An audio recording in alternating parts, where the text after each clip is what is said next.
వర్షాకాలం వస్తుందంటే హైదరాబాద్ మహానగరంలో బోలెడన్ని సమస్యలు గుర్తుకొస్తాయి. ఏ నాలా పొంగుతుందో, ఏ రోడ్డు కుంగుతుందో, ఏ కాలనీలో నీరు చేరుతుందో, ఏ భవనం ఎప్పుడు కూలుతుందో అనే భయం. భారీ వర్షాలు వచ్చాయంటే చాలా చోట్ల ప్రాణాలు గుప్పెట్లో పెట్టుకు బతకాల్సిందే. ముఖ్యంగా శిథిలావస్థలో ఉన్న భవనాల్లో నివసించేవారు, అలాంటి భవనాల్లో వ్యాపారాలు నడిపేవారి పరిస్థితి మరింత దారుణం. అందుకే జీహెచ్ఎంసీ ముందస్తు చర్యలకు దిగింది. ఇంతకీ బల్దియా తీసుకుంటున్న చర్యలేంటి?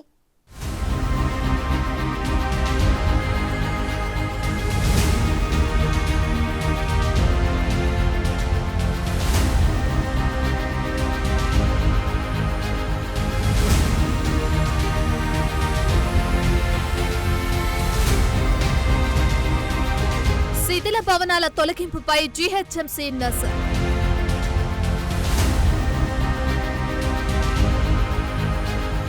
నాలుగు 400కు పైగా శిథిల భవనాలకు చెల్లు చీటీ.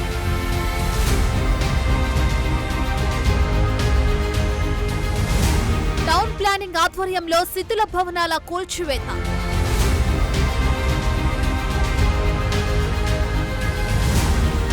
వర్షాలు రాకముందే ముందస్తు చర్యలకు జీహెచ్ఎంసీ రెడీ.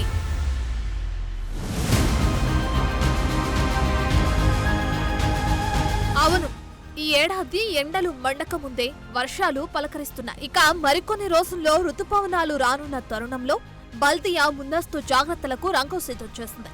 ముఖ్యంగా మహానగరంలో కొన్ని ప్రాంతాలకు పురాతన భవనాల రూపంలో పెను ప్రమాదం పొంచి ఉండటంతో అధికారులు వాటిపై దృష్టి పెట్టారు. రాబోయే వర్షాల్లో ఎలాంటి ప్రమాదాలు జరగకుండా చేపట్టాల్సిన చర్యలపై జీహెచ్ఎంసీ పరిధిలో టౌన్ ప్లానింగ్ అధికారులు శిథిల భవనాల యజమానుల సమన్వయంతో ముందస్తు చర్యలకు దిగారు. జీహెచ్ఎంసీ డ్రైవ్లో భాగంగా ఒక సర్వే నిర్వహించి నివాసయోగ్యంగా లేని 478 శిథిలావస్థలో ఉన్న భవనాలను గుర్తించింది. వాటిలో నివసించే వారికి, పరిసర ప్రాంతాల వారికి ప్రమాద పరిస్థితులను వివరించి ఆయా భవనాల యజమానులకు నోటీసులు అందించింది. భద్రత కోసం ఈ నిర్మాణాలను పూర్తిగా కూల్చివేయాలని, లేదంటే మరమ్మతులు చేయాలని జీహెచ్ఎంసీ వెల్లడించింది.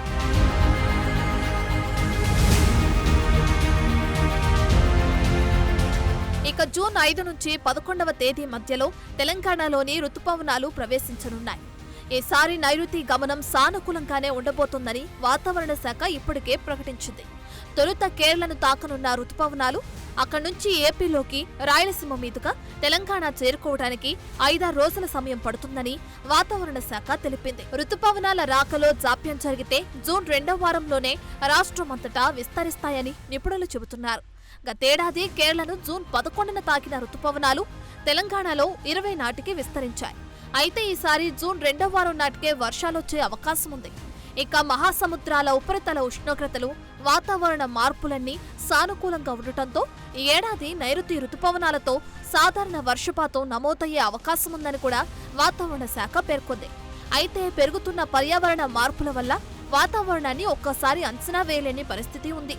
కనుక బల్దియా అధికారులు ముందుగానే మేల్కొనాలనే సంకేతాలను పంపుతున్నారు.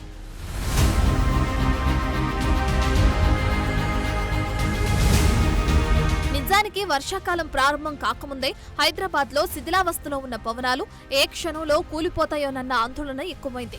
ఎండలతో మండిపోతున్న హైదరాబాద్లో ఇటీవల కురిసిన భారీ వర్షం ఓ చేదు అనుభవాన్ని మిగిల్చింది. మే 7వ తేదీ నుంచి 2 రోజులు కురిసిన వర్షానికి బాచుపల్లిలో ఓ గోడ కూలి ఏకంగా 7గురు మృత్యువాత పడ్డారు. కార్మికులుంటున్న షెడ్పై రిటైనింగ్ వాల్ కూలి పడటంతో ఈ విషాదం చోటు చేసుకుంది. అలాగే దీనికి ముందు శంషాబాద్ మున్సిపాలిటీ పరిధిలో హోండా షోరూం భవనం కుప్పకూలింది. షోరూంలో ఉన్న కొత్త వాహనాలపై భవనం కుప్పకూలటంతో వాహనాలు ధ్వంసమయ్యాయి. హోండా షోరూంలోని ఉద్యోగులంతా పరుగులు తీశారు. అదే భవనంలో బోరు వేస్తుండగా వైబ్రేషన్ రావడంతో భవనం కుప్పకూలింది. శంషాబాద్ మున్సిపాలిటీ పరిధిలోని ఈ భవనం కొన్ని సంవత్సరాల నాటిది కావడంతో శిథిలావస్థకు చేరింది. మున్సిపాలిటీ అధికారులు పట్టించుకోకపోవడంతో ప్రమాదం జరిగినట్లు స్థానిక ప్రజలు ఆగ్రహం వ్యక్తం చేశారు.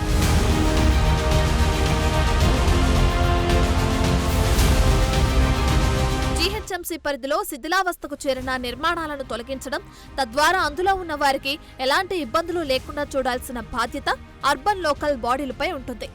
కనుక జీహెచ్ఎంసీ పరిధిలో 30 సర్కిళ్లకు గాను సికింద్రాబాద్, చార్మినార్, ఎల్బీ నగర్, కూకట్పల్లి, ఖైరతాబాద్, శేర్లింగంపల్లి సర్కిళ్లలో అత్యధికంగా శిథిల భవనాలను గుర్తించి నోటీసులను జారీ చేశారు.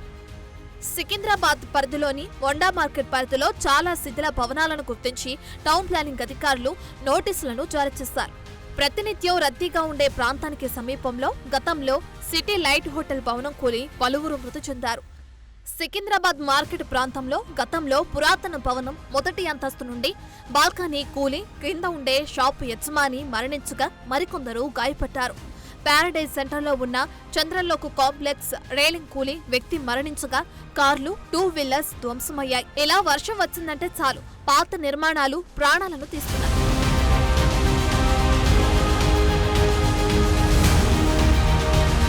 గడిచిన 8 ఏళ్లలో జీహెచ్ఎంసీ పరిధిలో 3000కు పైగా పురాతన శిథిలావస్థకు చేరిన భవనాలున్నట్లు అధికారులు గుర్తించారు.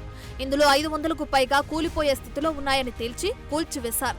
2016లో 485 శిథిల భవనాలు నిర్మాణాలు కూల్చగా 2017లో 294 నిర్మాణాలు, 2018లో 402 నిర్మాణాలు, 2019లో 453 శిథిలావస్థకు చేరిన నిర్మాణాలను జీహెచ్ఎంసీ కూల్చివేసింది.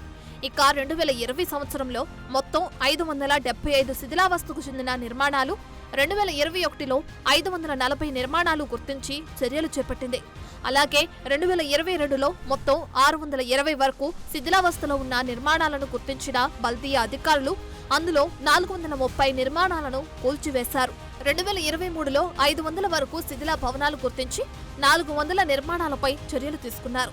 ఇక ఈ ఏడాది జనవరి నుంచి ఇప్పటి వరకు సిటీలో 459 పురాతన భవనాలున్నట్లు గుర్తించారు. రిపేర్లు చేసుకోకపోతే కూల్చివేత నోటీసులు ఇచ్చి చర్యలు తీసుకుంటున్నట్లు అధికారులు తెలిపారు. వర్షాకాలానికి ముందే భవనాల యజమానులు స్వచ్ఛందంగా ముందుకు వచ్చి రిపేర్లు చేయించుకోవాలని సూచిస్తున్నారు. లేకుంటే చర్యలు తప్పవని కూడా హెచ్చరిస్తున్నారు.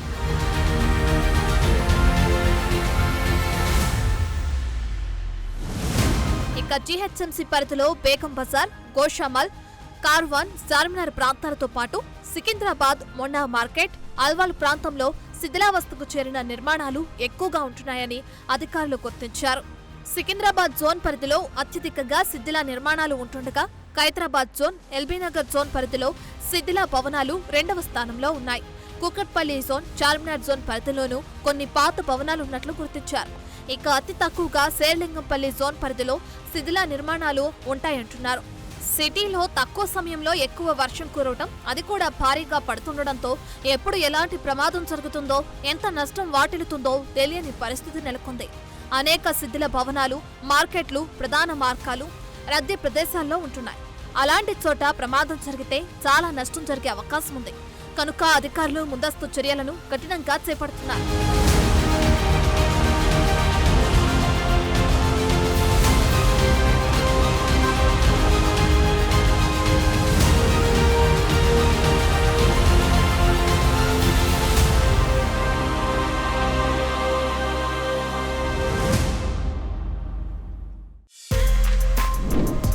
For more videos like this, subscribe Big TV channel.